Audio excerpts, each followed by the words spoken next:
아멘. 사랑하고 축복합니다. 하나님께서 세상에서 가장 사랑하는 주인공은 누굴까요? 아멘. 예, 옆에 계신 분에게 하나님은 당신을 최고 사랑하십니다. 인사하겠습니다. 예, 우리 지난주에 우리 김학수 성도님 또 백내장에 수술하셔가지고 오늘 선글라스 끼고 오셨어요. 예, 그래서 위에서 건강을 위해서 기도 많이 해주시면 감사하겠습니다. 예. 우리가 계속적으로 요셉 이야기를 이렇게 살펴보고 있습니다. 이제 오늘은 요셉의 꿈이 이렇게 성취되는 그런 모습을 살펴볼 수가 있습니다. 그래서 이제 애굽 땅에 풍년이 있고 난 다음에 이제 흉년이 이미 시작됐습니다. 흉년이 이미 시작된 지 이제 2년째 이게 접어들게 됐습니다. 그래서 이제 42장 1절은 그때라고 이렇게 얘기합니다. 그때 우리 읽어볼까 시작. 그때 야곱이 애굽의 곡식 있음을 보고 아들들에게 이르되 너희는 어찌하여 서로 바라만 보고만 있냐. 그러니까 서로 바라만 바라보고만 있냐, 관망만 하느냐. 그러니까 요셉은 이렇게 보면은 요셉은 그동안 풍년 동안에 흉년을 준비했습니다. 근데 야곱의 아들 때는 그렇지 않았어요. 아마 이 가나안 땅도 큰 풍년은 아니더라도 그 풍년 동안에 그들에게도 꽤나 많은 곡식들이 생겼을 거예요. 그런데 그것을 그들은 저장하지 않았습니다. 준비하지 않았어요. 그래서 가나안 땅에도 함께 이 기근이 찾아왔는데 그들은 서로 바라만 보고 있다. 관망만 하고 있다. 아버지 야곱이 보기로는 자식들이 지금 아무것도 안 하고 서로 얼굴만 쳐다보고 있어요.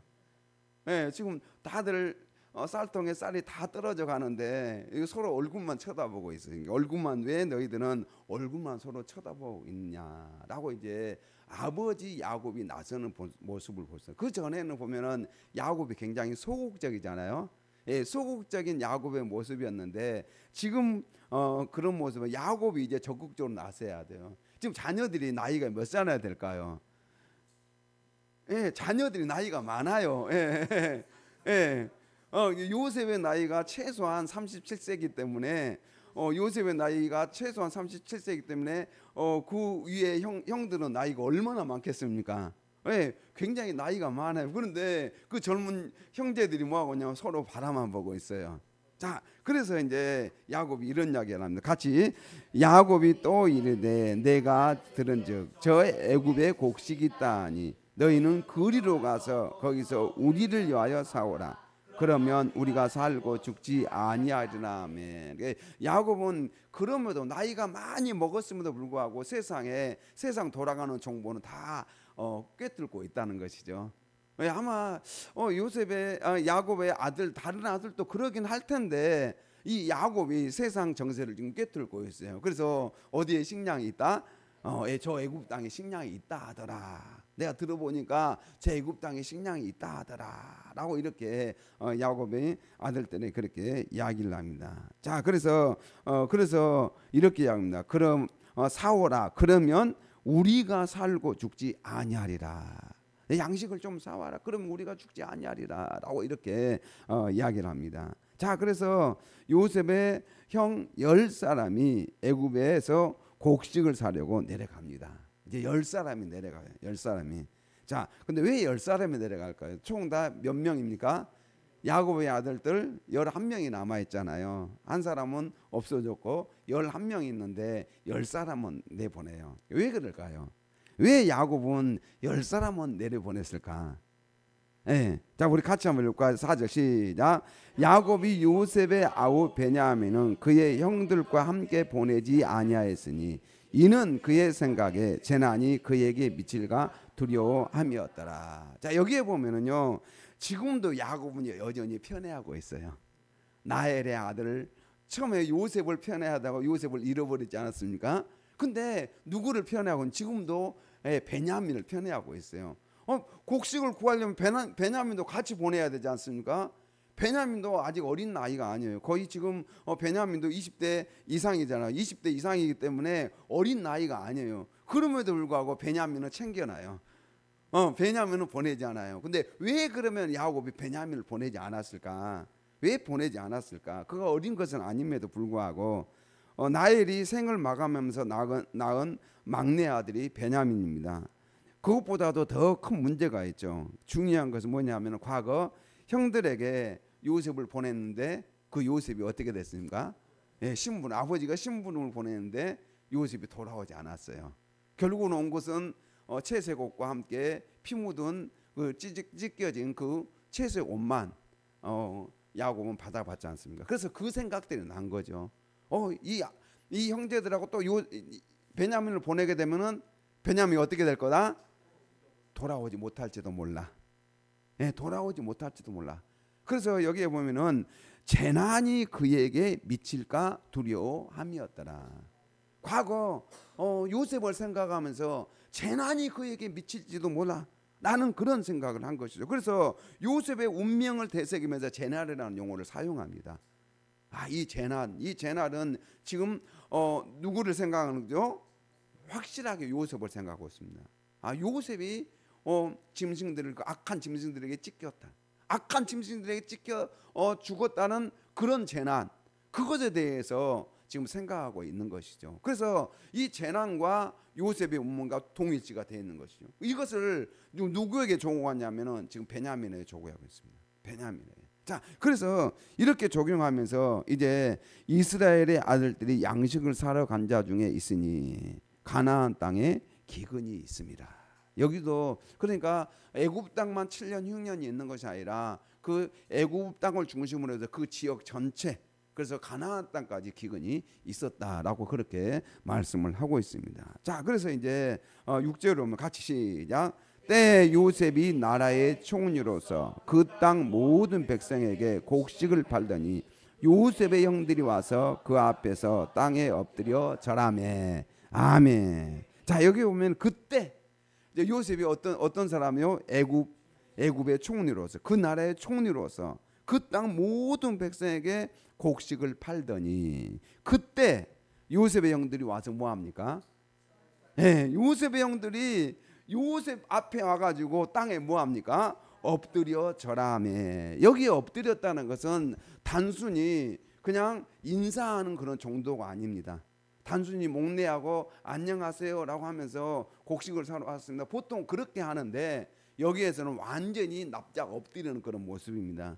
그러니까 완전히 납작 엎드려 가지고 납작 엎드려 가지고 절하는 그런 모습을 지금 표현하고 있습니다. 자, 그래서 이 상황은 어떤 상황입니까? 하나님께서 요셉에게 주신 꿈. 자, 우리 창세기 37장 6절부터 9절 같이 읽고 시작. 요셉이 그들에게 이르되 청하건대 내가 꾼 꿈을 들으시오. 우리가 밭에서 곡식단을 묶더니 내 단은 일어서고 당신의 단은 내 단을 둘러서도 절하더이다. 요셉이 다시 꿈을 꾸고 그의 형들에게 말하여 이르되 내가 또 꿈을 꾼즉 해와 달과 열한 별이 내게 절하더이다 아니라. 자, 이 꿈은 누가 주신 꿈이에요?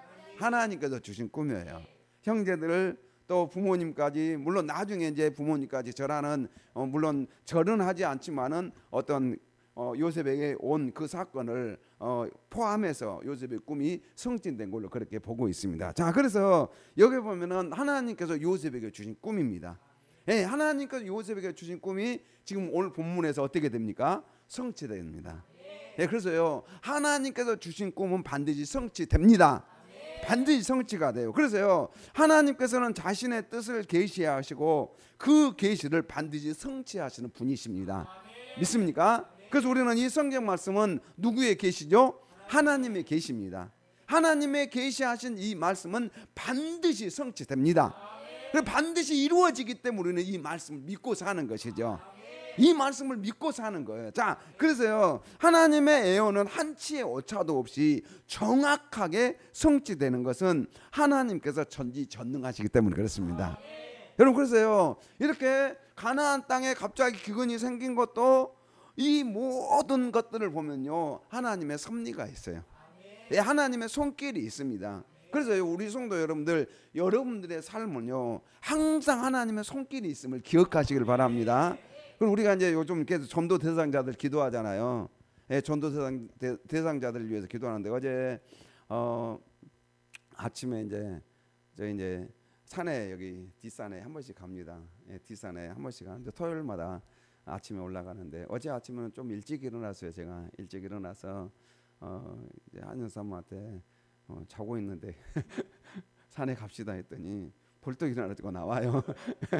예, 그래서 저는 마음이 거실이 불 켜, 저는 여기서 자기 때문에 거실이 불 켜져 있길래 분명히 일어났나 보다. 그래가지고 가자 했는데 벌떡 일어나요. 그래서 이제 그 길로 보통 제가 산에 올라갈 때는 약수터를 해가지고 그리 올라가요. 그렇게 도는데 어제는 갑자기 반대로 돌고 싶어요. 그래서 여기서 그냥 아파트로 바로 올라갔어요. 올라가다가 이제 보니까 거기에 우리가 계속 기도하는 우리 초등학교 중학교 때 나왔던 김나영 나영 자매가 버스를 타려고 기다리고 있는 거죠. 아파트 앞에서. 그 타이밍에 잠깐 만나서 기도하고 있었는데 그렇게 거기서 눈물이 날 뻔했어요. 예, 얘도 그렇고. 그래서 그 영혼을 위해서 기도하는데 하나님께서 그 타이밍에, 그래서 이제 잠깐 이야기하고 악수하고 그때 출근한다는 거. 토요일 날 출근하고 주일 날도 출근한다는 거. 용인에서 살거든요. 용인에서 지금 직장 다니는데 잠깐 왔다가 가는데 그 타이밍에 만난 거죠. 그렇죠? 근데 그것도 누구의 계획이었을까요? 하나님. 또 산에 올라가다가 우리 날마다 제가 기도하고 있는 배드민턴 하는 김득수님인데 그분을 또 산에서 중간에 또 만났어요. 그래가지고 이번 17일 날 초청하는데 꼭 오십시오. 네, 꼭 이번엔 가겠습니다. 이렇게 약속하시더라고요. 근데 이제 그 전날은 또 여기서 우리 유나 엄마라고 여기 기토문에서 또 만났는데 그 이제 유나 엄마는 뭐라고 하냐면은 그분도 그래요. 뭐라고 하냐면 내가 저기 바로 직진해서 갔으면 못 만났을 텐데, 그리고 우리가 약간 시간만 비틀어 못 만났을 텐데 어떻게 여기서 딱 만났다. 근데 그게 뭐죠? 다 하나님의 섭리입니다. 그러니까 우리는요 그냥 우연이라고 생각하지 우연이 아니고 하나님의 섭리예요. 그래서요 여러분들 인생 걸음걸음요 하나님의 섭리의 손길이 있습니다. 그래서 여러분들 그냥 우연으로 치부할 것이 아니라 하나님의 뜻이 있을 거야. 우리의 인생에 어려움이 찾아와도 하나님의 뜻이 있을 거야. 그래서 오늘 본문에 나오는 지금 어떻게 보면 야곱의 가정에 가나안 땅에 기근이 왔잖아요. 하나님께 분명히 복을 주신다고 약속하셨는데 기근이 왔어. 어쩔 수 없는 불가피한 상황으로 그들은 어디로 갑니까? 애굽에 내려가야 되잖아요. 근데 애굽에 내려가는데 누구를 만난 거죠? 네, 요셉을 만나. 요셉을. 근데 이 모든 것들을 보면요 하나님의 섭리가 있습니다. 하나님의 계획하심이 있어요. 그래서 때로는요 내가 몸이 아프고 병 걸리는 거 이것도요 어떻게 보면요 거기에 하나님의 어떤 특별한 목적을 발견하면은 그 하나님의 뜻을 발견하게 되면은 그렇구나, 이것이 하나님께서 어떤 나에게 주시는 어떤 영적인 축복을 주시려고 또 이런 것까지도 이런 고통 가운데서도 하나님께서 복을 주시는구나라는 하나님의 손길을 느낄 수가 있습니다. 그래서 우리 성도님들이 항상 하나님의 어떤 계획과 섭리를 믿으시길 바랍니다.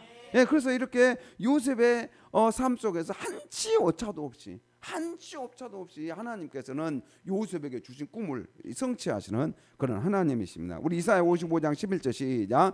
내 입에서 나가는 말도 위와 같이 헛되이 내게로 돌아오지 아니하고 나의 기뻐하는 뜻을 이루며 내가 보낸 일에 형통함이니라. 아멘. 하나님의 입에서 나가는 말 이와 같이 헛되이 내게 돌아오지 않는 거예요. 하나님께서 입에서 나가는 그런 말은 반드시 성취가 됩니다.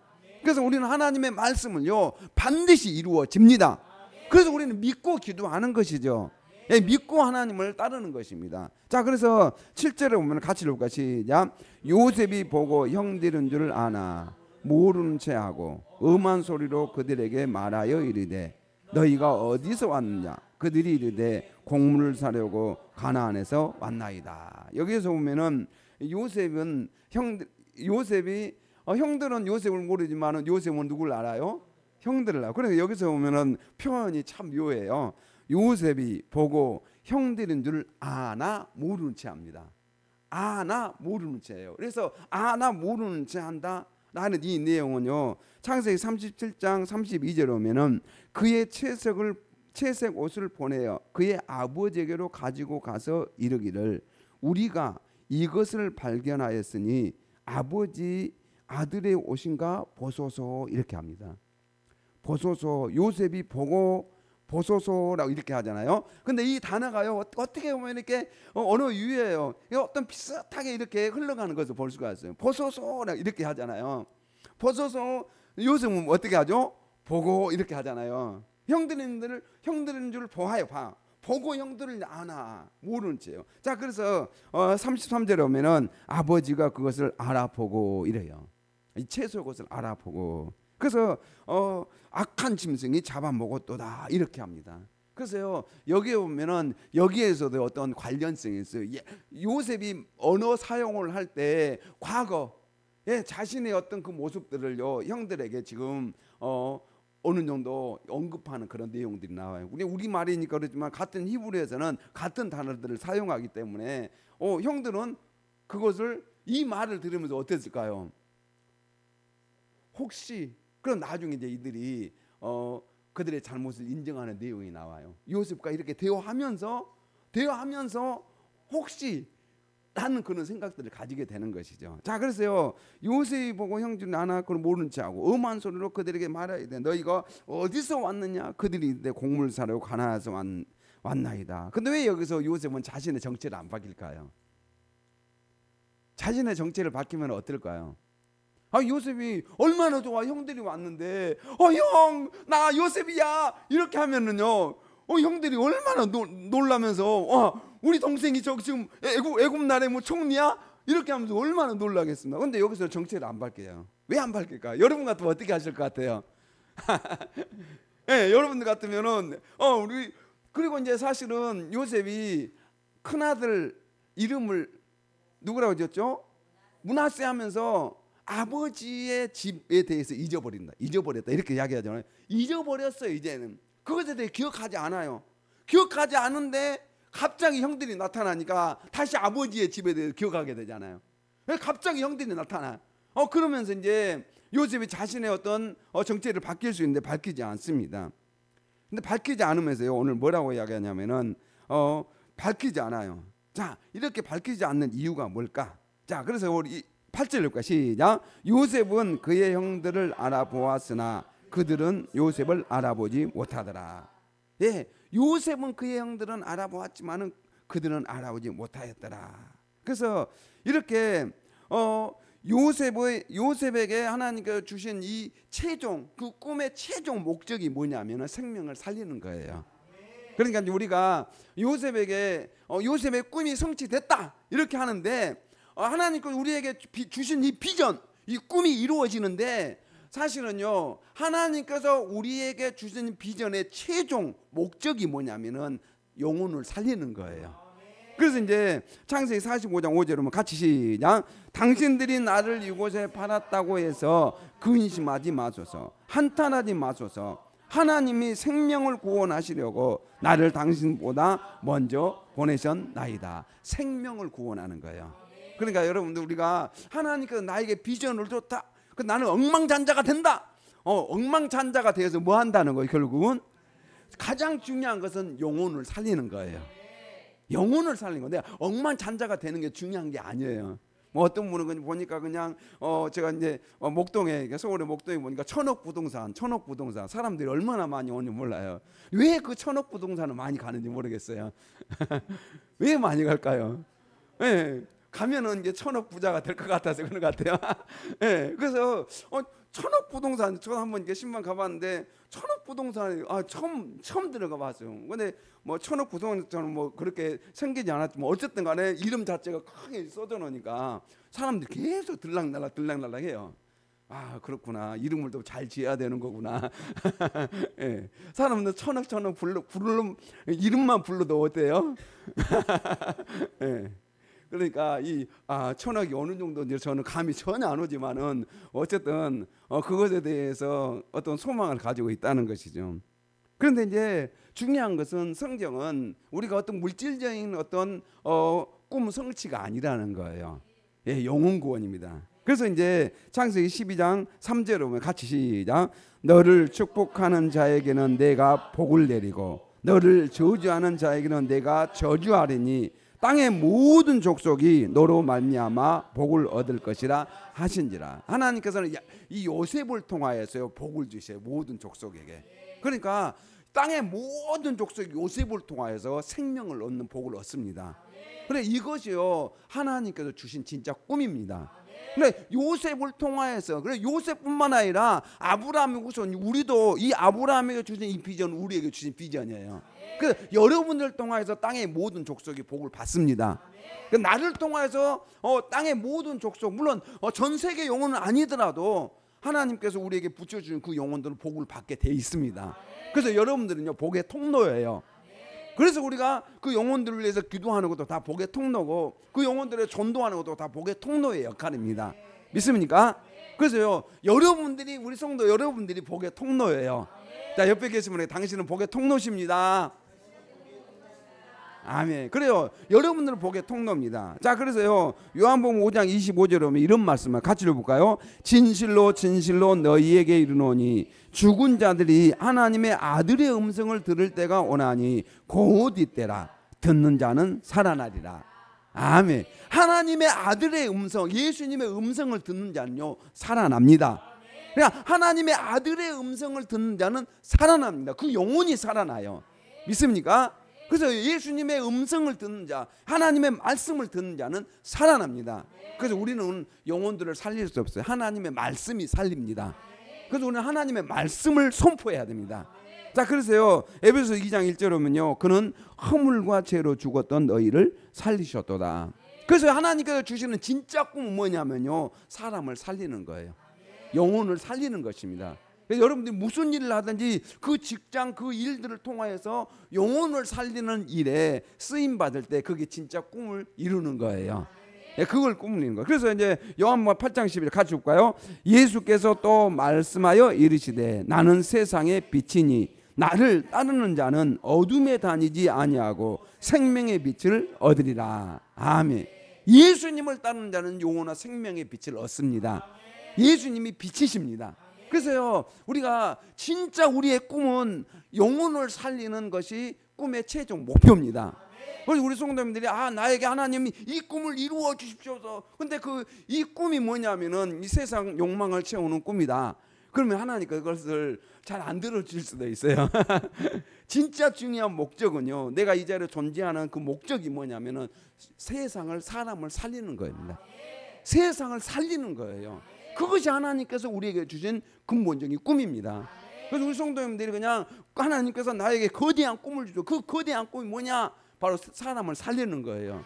그래서 이제 지난번에 제가 세미나 갔다 와서 소망, 작년부터 소망을 품게 되는데, 예수님께서 이 땅에 오셔서 십자가에 못 박혀 피 흘려 죽으신 2033년도, 그리고 예수님 오셔서 십자가에 죽으신 지 이제 2000년이 되는 해. 그래서 이제 사랑학교 오정희 목사님 이제 꿈을 비전을 선포하셨는데 203350 비전. 그래서 50%가 있으면 믿는 거예요.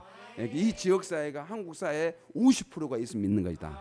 그래서 이런 꿈을 가지고 우리가 나갈 때 하나님께 역사하십니다. 그래서 이 50%는요 여러분들 어렵게 생각하면 돼요. 우리 가족들 50% 믿으면 됩니다. 아멘. 그 우리 성도님들이 내 가족들, 내 친척들, 내가 만나는 이웃들이 50% 믿으면은 비전이 성취된 거예요.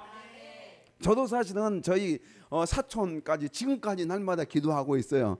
만나들 못해도 그냥 계속적으로 기도해. 새벽마다 기도하고, 가족들 안 나오는 가족들 기도하고, 친구들도 기도하고, 계속 기도해요. 몇 년 동안 기도하는지 모르겠어요. 수십 년 동안 지금 하고 있는 것 같아요. 해요. 하다 보면 하나님께서 또 역사하시고, 더러 만나면은 예수 믿고 있고, 그래서요 하나님께서 하십니다.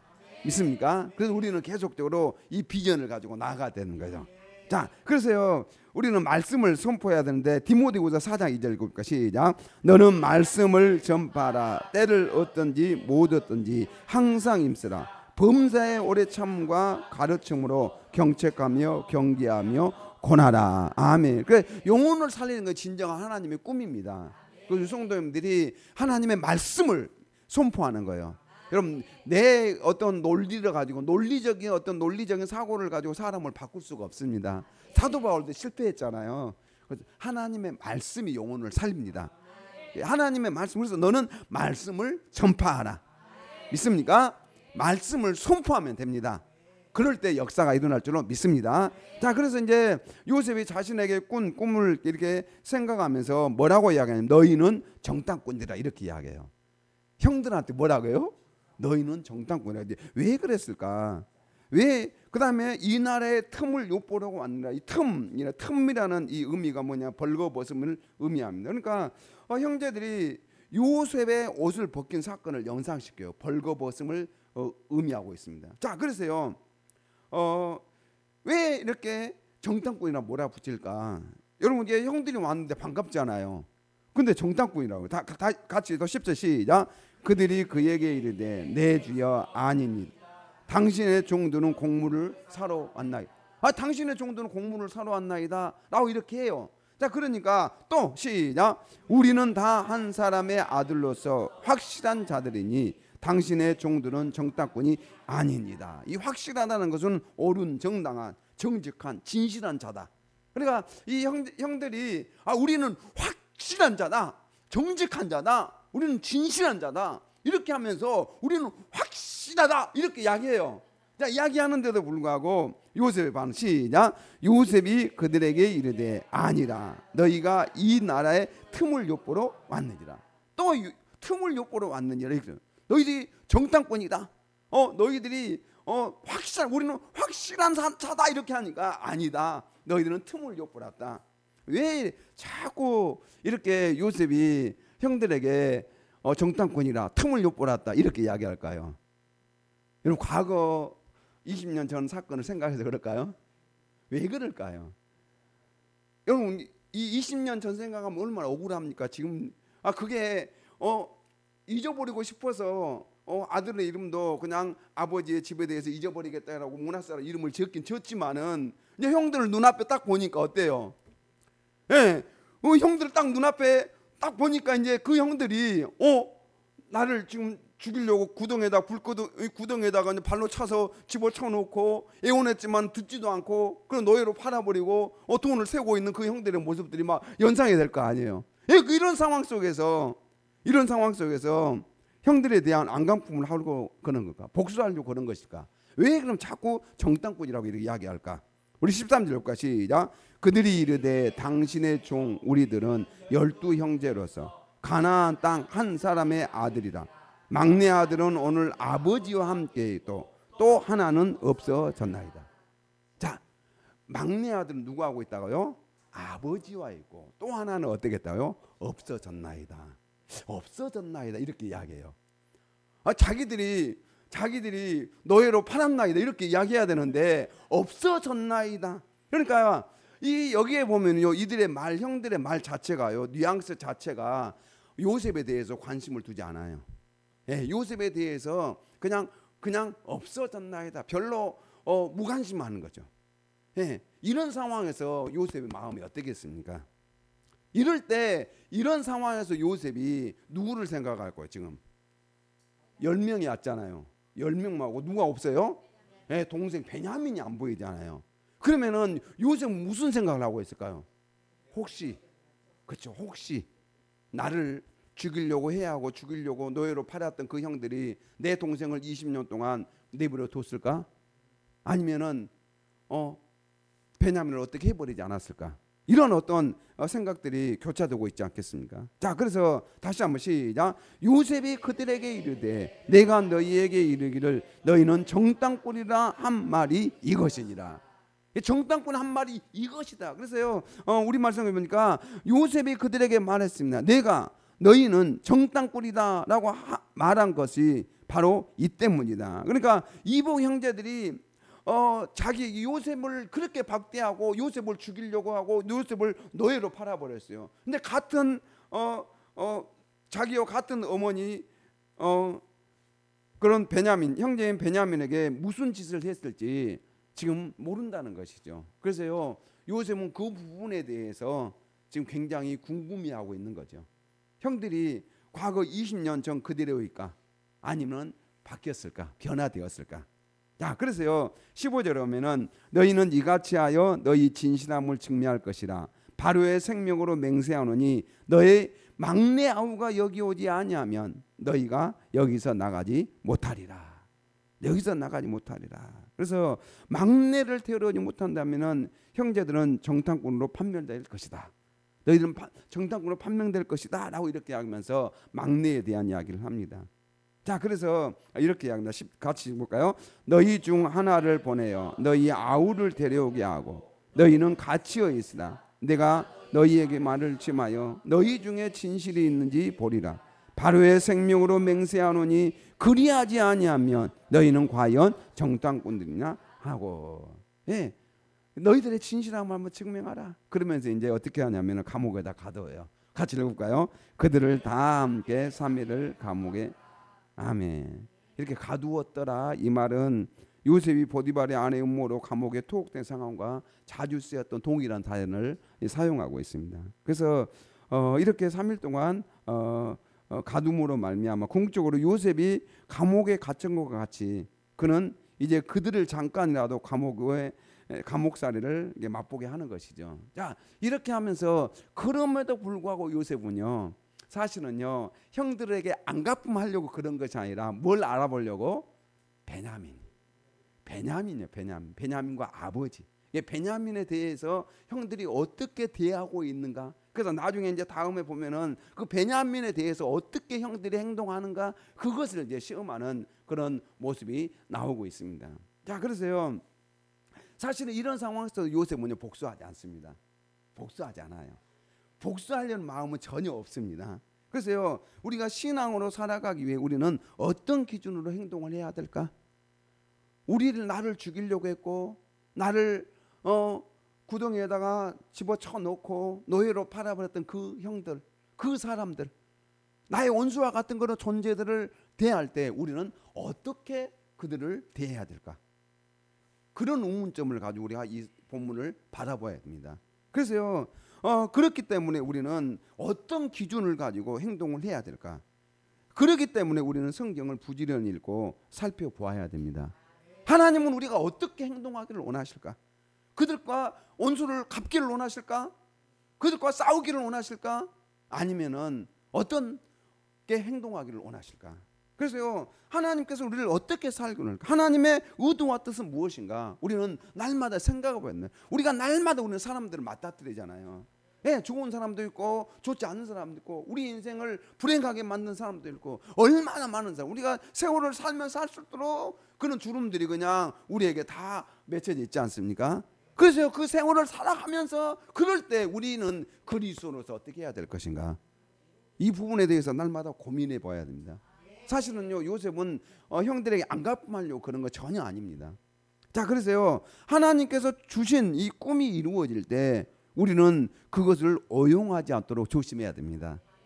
요셉은요 지금 아주 강력한 권세를 가지고 있는 사람입니다. 애굽의 총리예요. 형들을 얼마든지 그 자리에서 다 죽일 수도 있어요. 감옥에서 영원히 나오지 못하게 할 수도 있어요. 그러나요 요셉은 그렇게 하지 않습니다. 그래서 우리가요 힘이 있고 권력 있고 내가 뭐가 힘이 있다고 해서 힘으로 문제를 해결하려고 하면 안 됩니다. 자, 우리 로마서 12장 19절 가족과 시작. 내 사랑하는 자들아 너희가 친히 원수를 갚지 말고 하나님의 진노하심에 맡기라. 기록되었을 원수 갚는 것이 내게 있으니 내가 갚으리라 하고 주께서 말씀하시니라. 기록되었을 때 원수 갚는 것이 누구에게 있다고요? 하나님께 있다. 하나님. 여러분, 그래서 우리는요 우리의 싸움은 혈과 육이 아니에요. 혈과 육을 상대하는 것이 아니요 통치자들과 권세들과 이 어둠의 세상 주관자들과 하늘에 있는 악의 영들이에요. 그러니까 우리의 싸움은 절대 혈과 육이 아닙니다.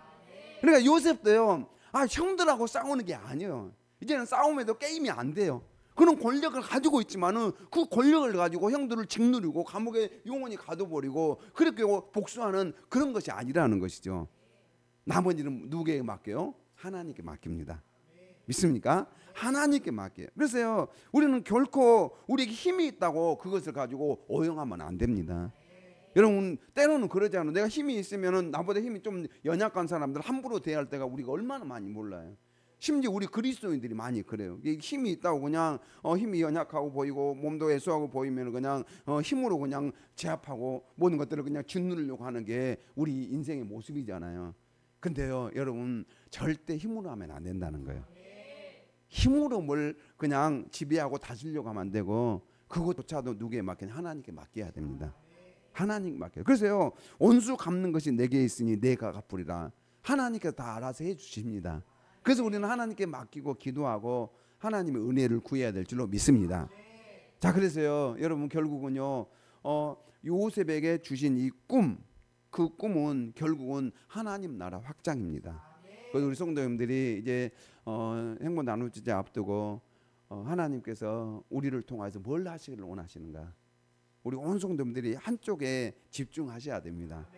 어디 영혼 구원을 위해서 우리가 이제 영혼 구원 명단을 가지고 기도하시는데 오늘 필요하신 분들을 가지고 가셔가지고 같이 그 영혼 구원을 위해서 기도하고 또 그 영혼들을 만나고 한마디라도 한번 주의 품으로 돌아오도록. 우리는 그냥 교회 부흥보다 더 중요한 건 영혼 구원입니다.